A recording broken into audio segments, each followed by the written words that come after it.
Hello dear students, once again welcome back to our channel Gyan lab. आपके लिए जो MCQ series हमने start की थी, देखते देखते उसके 11 चैप्टर्स फिनिश हो चुके हैं और आज मैं लेकर आई हूँ उस एमसीक्यू सीरीज का नेक्स्ट पार्ट। आज के सेशन में हम करेंगे solve chapter number 12 that is biotechnology. और इस चैप्टर के मैं लेवल 1 के एमसीक्यूज लेकर आई हूँ। आज के सेशन में हम अप्रोक्सीमेटली 25 एमसीक्यूज सॉल्व करेंगे।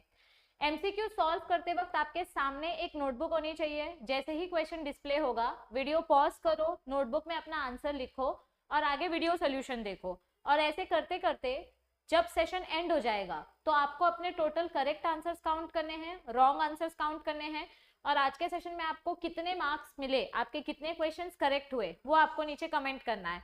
आपको भी पता है बहुत कम टाइम बचा है, मुझे भी पता है बहुत कम टाइम बचा है, इसीलिए जितना ज्यादा टेक्स्ट बुक रीडिंग करोगे आपके स्कोर उतने ज्यादा इंप्रूव होंगे। और हमारे ऐप पे जो फ्री मॉक टेस्ट है वो मॉक टेस्ट अटेम्प्ट करके भी आप अपनी इंप्रूवमेंट और ज्यादा अच्छे से कर सकते हो। चलो, without wasting our time let's start with biotechnology chapter. It is one of the most important chapter. इस चैप्टर का वेटेज अप्रोक्सीमेटली 6 to 8 मार्क्स है, तो इस चैप्टर को गलती से भी ऑप्शन में मत रखना। चल ये देखते हैं पहला क्वेश्चन।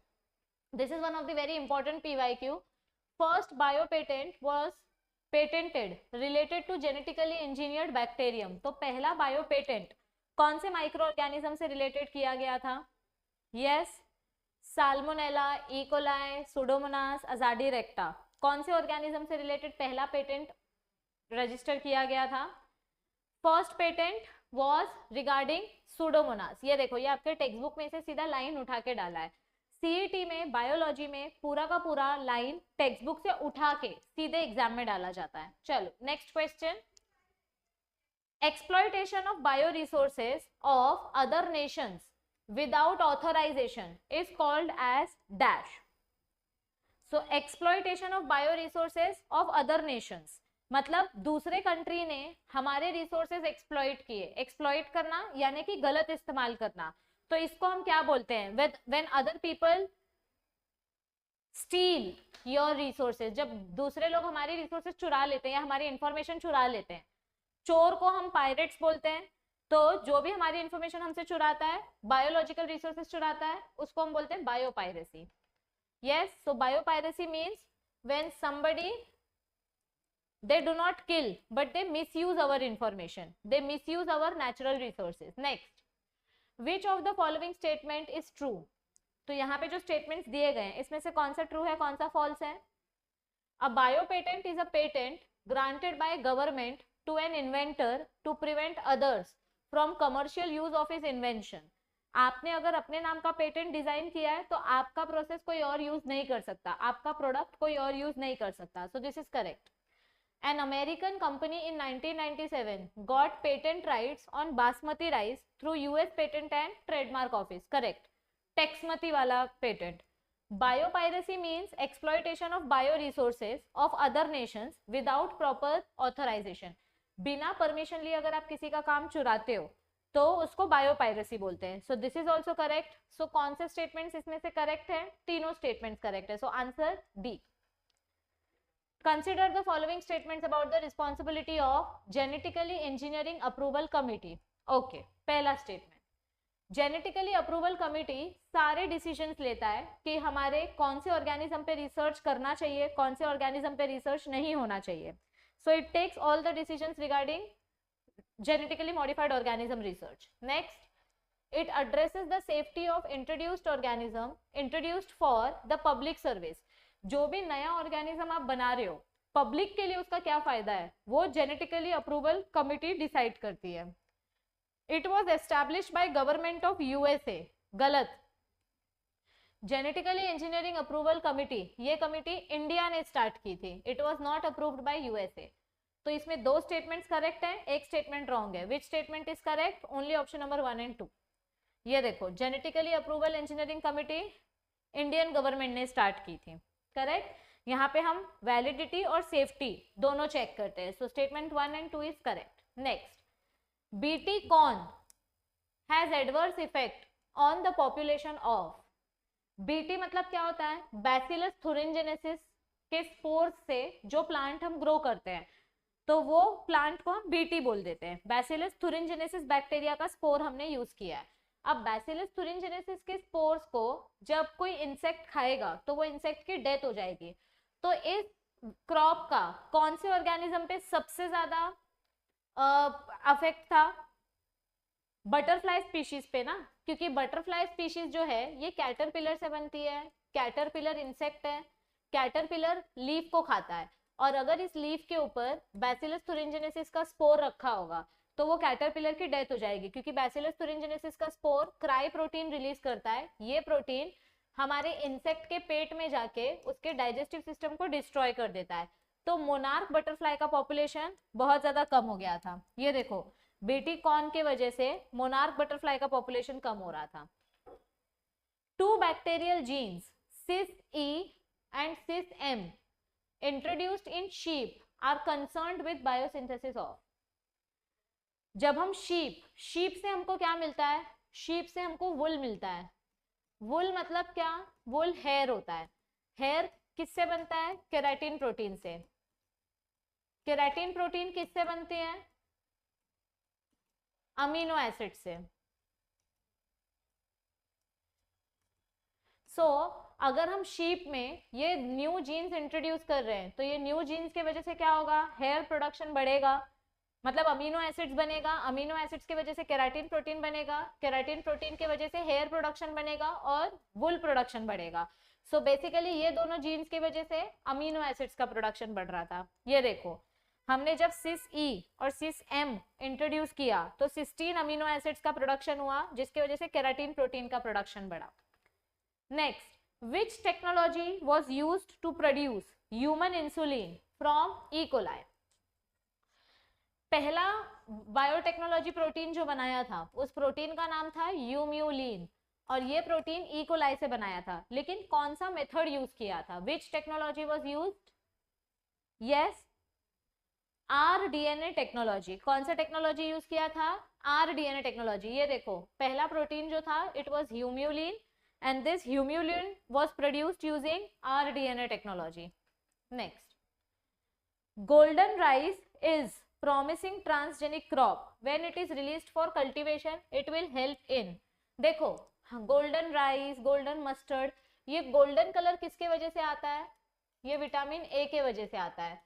तो जिन लोगों को हम गोल्डन राइस खिलाएंगे उनकी बॉडी में विटामिन ए की डेफिशिएंसी पूरी हो जाएगी, मतलब जिनकी बॉडी में विटामिन ए की कमी है वो विटामिन ए की कमी पूरी हो जाएगी। सो विटामिन ए की वजह से क्या होता है? रात को नाइट ब्लाइंडनेस नहीं होता, आप अच्छे से देख सकते हो, क्योंकि विटामिन ए से रॉड सेल्स बनते हैं। रॉड सेल्स यानी हमारे आईज के सेल्स, और रॉड सेल्स की वजह से हमको अंधेरे में दिखाई देता है। तो विटामिन ए की वजह से नाइट ब्लाइंडनेस नहीं होता है। सो जिनको जिनको विटामिन ए डेफिशिएंसी है वो विटामिन ए डेफिशिएंसी ठीक हो जाएगी due to golden rice. Next, ये देखो, golden rice will solve the problem of vitamin A deficiency. Golden rice is genetically modified rice, जिसमें कौन सा विटामिन ज्यादा होता है? अब भी अपन ने देखा, तो इसका आंसर आपको नीचे कमेंट करना है। गोल्डन राइस में कौन सा विटामिन ज्यादा होता है? कमेंट करो नीचे। Next, match the columns and select the correct option. Recombinant protein वाला जो टेबल है ना 12th चैप्टर में, मैंने आपको बोला है कि ये टेबल बहुत बहुत बहुत बहुत इंपॉर्टेंट है। कौन से प्रोटीन से क्या बनेगा? इधर देखो, यहाँ पे मैंने आपको टेबल दिया हुआ है, आपको ये टेबल देके आंसर फाइंड आउट करना है और यहाँ पे मैच करना है। मैं आपको आंसर फाइंड आउट करने में भी हेल्प कर देती हूँ। अनेमिया जो हीमोग्लोबिन का प्रॉब्लम है, ये हम किससे ठीक कर सकते हैं? एरिथ्रोपोइटिन से। तो ऐसे आपको ये सारे ऑप्शंस यहाँ पे फाइंड आउट करने हैं और आपको करेक्ट आंसर मैच करना है। तो सब लोग ये फाइंड आउट करो और नीचे कमेंट करो कि इस क्वेश्चन का करेक्ट आंसर क्या आएगा। ए का ऑप्शन है 4, सो ए का ऑप्शन है 4, तो इन दोनों में से ही कुछ एक आंसर होगा, या तो आंसर ए होगा या तो आंसर सी होगा। जल्दी जल्दी नीचे कमेंट करो। सबने करेक्ट आंसर कमेंट किया है। अब मैं एक बार फिर से आपको याद दिला देती हूँ, हमारे ज्ञान लैब ऐप पे आपके लिए बहुत सारा फ्री मटेरियल अवेलेबल है। अगर आप फ्री मॉक टेस्ट देना चाहते हो तो हमने आपके लिए 200 MCQs का फ्री मॉक टेस्ट अरेंज किया है हमारे ऐप पे। आपको ऐप इंस्टॉल करना है, लॉगिन करना है, 3 डॉट्स पे क्लिक करो, फ्री मटेरियल वाले सेक्शन में जाओ, टेस्ट वाला फोल्डर ओपन करो, वहां पे आपको 2 मॉक टेस्ट मिलेंगे। वो मॉक टेस्ट अटेम्प्ट करके आप चेक कर सकते हो कि आपकी कितनी तैयारी हुई है। अगर आपको वो मॉक टेस्ट अच्छा लगे और आपको और मॉक टेस्ट सॉल्व करना है तो आप हमारा मॉक टेस्ट वाला कोर्स ज्वाइन कर सकते हो। अगर आपको लाइव लेक्चर और मॉक टेस्ट दोनों चाहिए, मतलब अगर आपको लाइव लेक्चर के साथ या recorded lecture plus mock test दोनों देखना है तो आप वरदान बैच ज्वाइन कर सकते हो। पर आपको लेक्चर नहीं देखना है, आपको सिर्फ मॉक टेस्ट सॉल्व करना है, तो आप मॉक टेस्ट वाला कोर्स परचेस कर सकते हो। जितने भी एमसीक्यूज हमने सेट किए हैं सारे के सारे एमसीक्यूज सीईटी पैटर्न के हैं, तो ये एमसीक्यूज नर्सिंग स्टूडेंट्स के लिए भी यूजफुल है, सीईटी स्टूडेंट्स के लिए भी यूजफुल है। कोर्स परचेस करते टाइम अगर कोई प्रॉब्लम हो तो इस नंबर पे आप हमें कांटेक्ट कर सकते हो, ठीक है। Next question, Flavr Savr tomato. Answer मैंने पहले ही बोल दिया, Flavr Savr is genetically modified variety of dash. Flavr Savr कौन से टाइप का वेजिटेबल है? आंसर मेरे मुंह से निकल गया, चलो बताओ। फ्लेवर सेवर कौन से टाइप का वेजिटेबल है? Tomato. Flavr Savr is a type of tomato जिसमें हम टोमेटो की शेल्फ लाइफ बढ़ा देते हैं। बेसिकली पॉलीगैलेक्टोयूरेनेज एंजाइम के वजह से, ये जो एंजाइम है पॉलीगैलेक्टोयूरेनेज, पॉलीगैलेक्टोयूरेनेज की वजह से टोमेटो जल्दी सड़ जाता था। तो हमने इस एंजाइम का यूरेनेज, इस एंजाइम का हमने अपोजिट जीन बनाया जिसके वजह से आपका टमाटर जल्दी नहीं सड़ेगा। जो टमाटर 2 दिन में सड़ जाता था वो टमाटर कम से कम 3 हफ्ते तक चलेगा। So that is the benefit of flavour Savr tomato. Genetically engineered human insulin is obtained by inserting the gene in which animal, in which bacteria. Scientist लोगों का फेवरेट बैक्टीरिया कौन सा है? मैं हमेशा आपको बताती हूँ कि साइंटिस्ट का फेवरेट बैक्टीरिया कौन सा है? जो जल्दी रिप्रोड्यूस करता है। जितने भी बच्चे मेरे वरदान बैच वाले बच्चे हैं या जितने भी बच्चे MHT CET 2.0 वाले बच्चे हैं, सबको पता होगा इसका आंसर। मैंने बहुत बार बताया है, हर एक साइंटिस्ट का एक ही फेवरेट बैक्टीरिया है जो 20 मिनट्स में रिप्रोड्यूस करता है। बताओ कौन सा बैक्टीरिया है? Yes, E coli. E coli is the favourite bacteria क्योंकि ये 20 मिनट्स में रिप्रोड्यूस करता है। ये देखो, जो जीन था वो जीन हमने कौन से बैक्टीरिया में इंट्रोड्यूस किया था? ई कोलाई में। Next, biotechnology is an applied science which involves. Biotechnology में हम कौन सा टेक्नोलॉजी यूज कर सकते हैं? हम प्रोटीन इंजीनियरिंग कर सकते हैं, हम डीएनए मैनिपुलेशन कर सकते हैं, टिश्यू कल्चर कर सकते हैं, क्या कर सकते हैं? What is biotechnology? We can do all these things. हमको जो चाहिए वो कर सकते हैं बायोटेक्नोलॉजी में। We can do everything with our cell. Which of the following is used for transformation of rDNA into bacterial cell? Transformation into rDNA मतलब क्या? ये अपना रिकॉम्बिनेशन वाला स्टेप है। पहला स्टेप क्या होता है? Isolation of DNA. Target cell से डीएनए आइसोलेट करो। आइसोलेशन करने के बाद, मतलब ये मेरा टारगेट जीन है, मैंने ये सेपरेट किया, ये मेरा वेक्टर है, मैंने वेक्टर में से इसको कट किया तो ये मेरा वेक्टर है। अब मुझे ये जीन इस वेक्टर के साथ ज्वाइन करना है।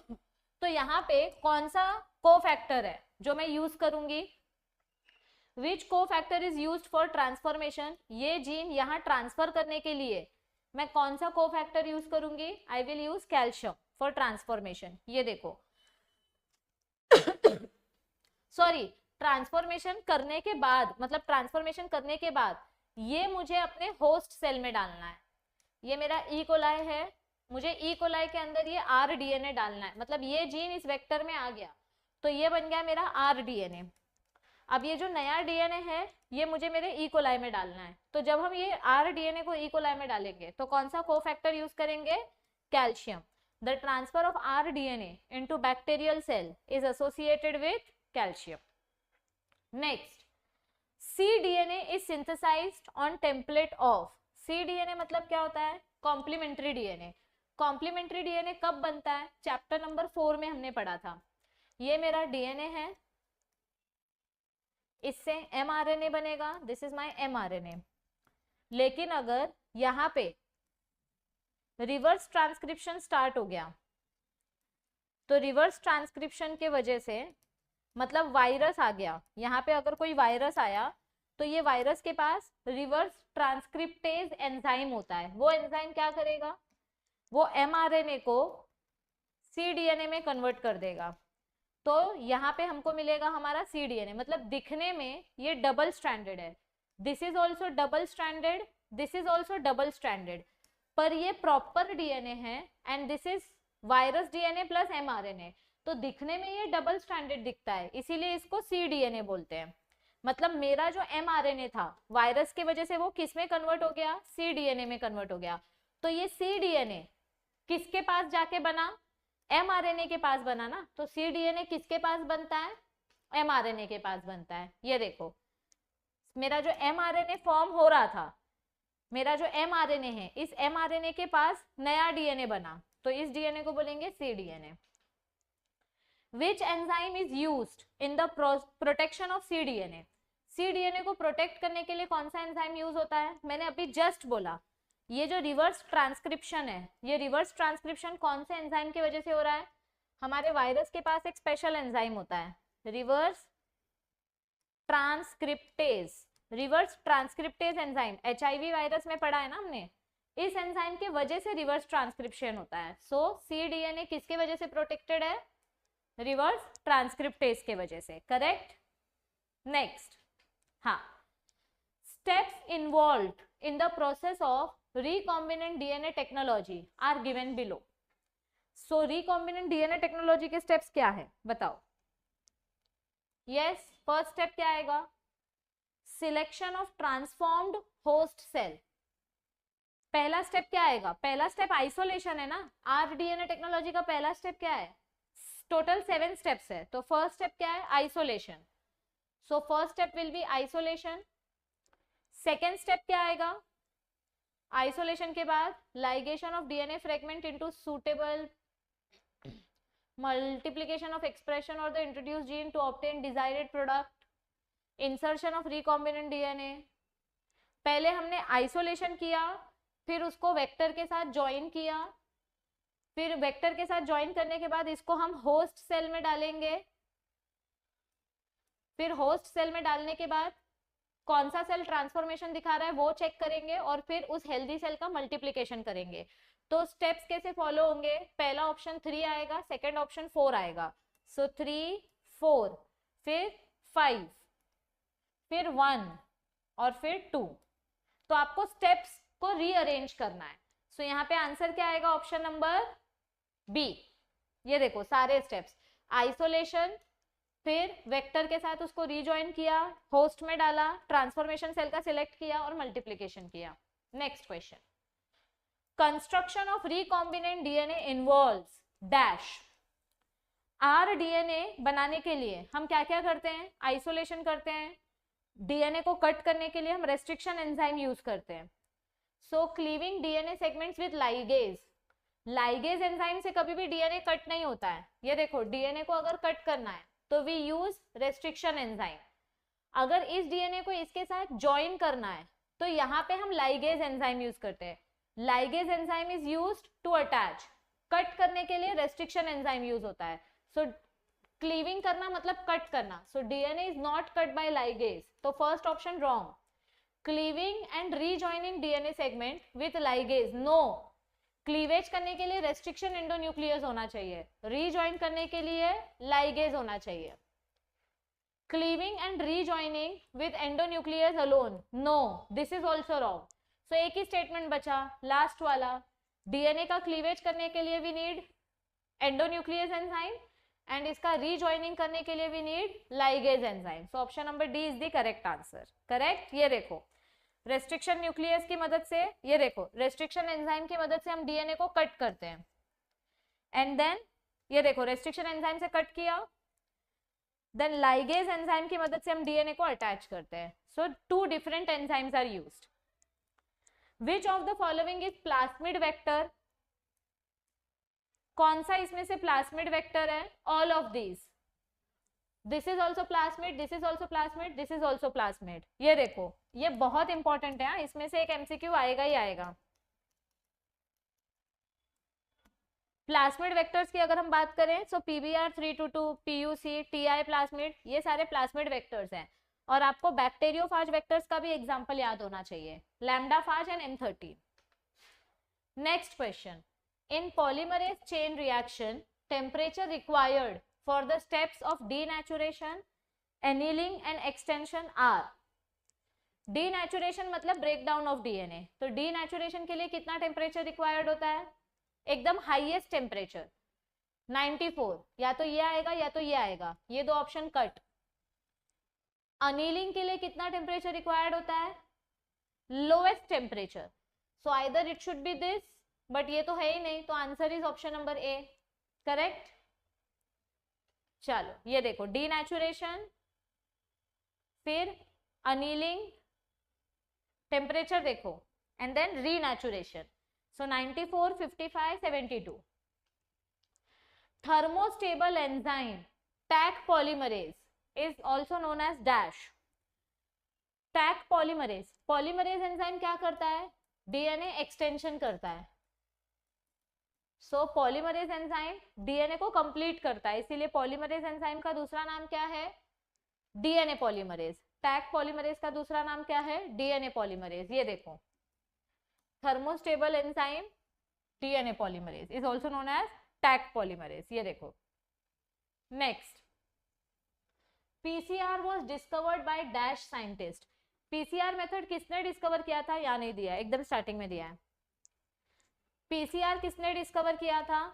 स्टैनली कोहेन और हर्बर्ट बोयर ने आरडीएनए टेक्नोलॉजी की डिस्कवरी की थी। इसीलिए मैंने आपको बोला, आपको हमारे ऐप पे जो साइंटिस्ट के नेम की पीडीएफ लिस्ट दी है, उस लिस्ट में ये दिया हुआ है।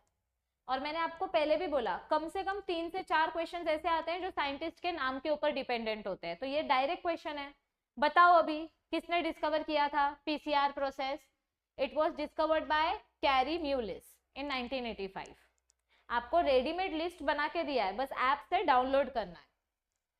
Type 2 restriction enzymes are most used than type 1 because type 2 restriction enzyme ज्यादा यूज होती है। क्यों?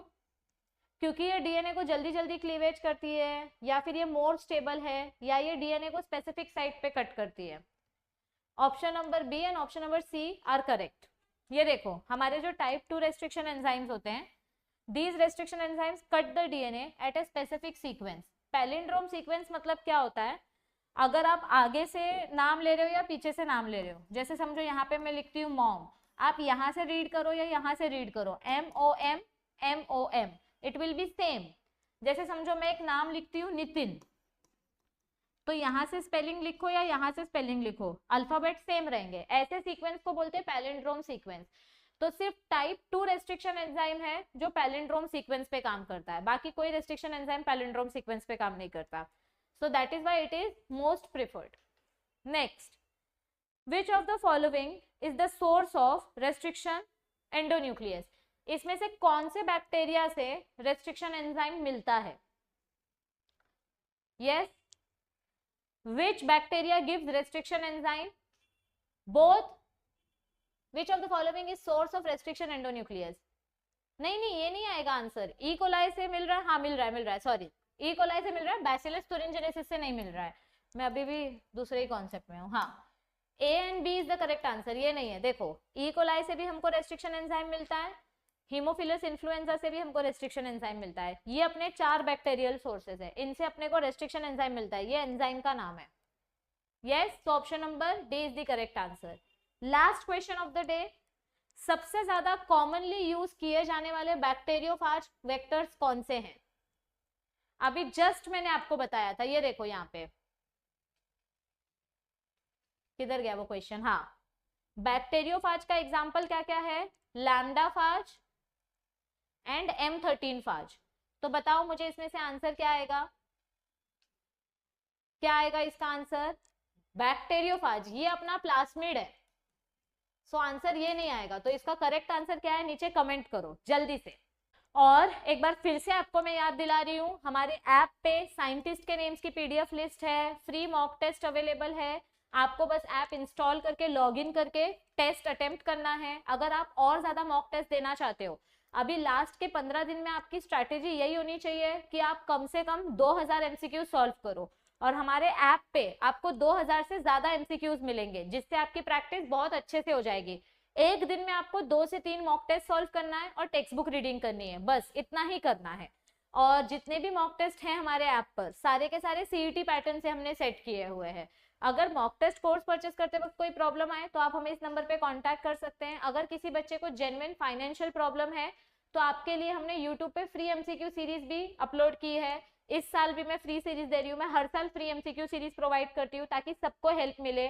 फिजिक्स के लिए भी गाइडेंस सेशन दिया जाता है। अब बस आपके ऊपर है, आप कितना इस वीडियो को शेयर करते हो, कितना इस वीडियो को अपने फ्रेंड्स को बताते हो।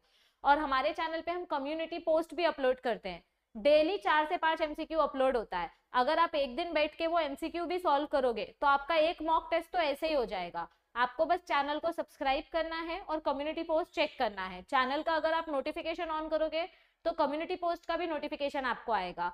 और ट्रस्ट मी, मार्च एंड से आपके लिए बहुत स्पेशल सरप्राइज आने वाला है, लेकिन उस सरप्राइज का फायदा आपको तभी मिलेगा जब आप चैनल को सब्सक्राइब करोगे। सो अगर आपको ये वीडियो अच्छी लगी है तो वीडियो को लाइक करो। सब लोग नीचे अपने मार्क्स कमेंट करो कि आज के कितने क्वेश्चंस आपके करेक्ट आए 25 में से। इस वीडियो को शेयर करो और अपने फ्रेंड्स को बोलो वो भी सब्सक्राइब करके रखें ताकि उनको भी फ्री मटेरियल मिलते रहे। All the best everybody, I will see you all very soon. Take care of your health. पढ़ाई करते रहो क्योंकि अभी नहीं तो कभी नहीं। Bye bye.